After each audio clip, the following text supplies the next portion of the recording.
علیکم ورحمۃ اللہ وبرکاتہ۔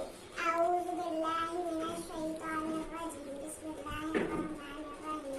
انما الاعمال بالنیات، سارے اعمال کا دار و مدار نیتوں پر ہے۔ حدیث نمبر 2، من صام رمضان ایمانا و احتسابا غفر له ما تقدم من ذنبه۔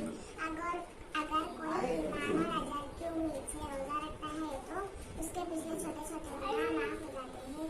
حدیث نمبر 3، لا تغتب مسمى کرو۔ حدیث نمبر 4، الطہور شطر الایمان، پاکی صفائی آدھا ایمان ہے۔ حدیث نمبر 5، ما نقصت صدقۃ من مال، اللہ کی راہ میں صدقہ کرنے سے مال میں کمی نہیں ہوتی۔ حدیث نمبر 6، ان الدین یسر، بے شک دین آسان ہے۔ حدیث نمبر 7، من ستر مسلما سترہ اللہ یوم القیامہ۔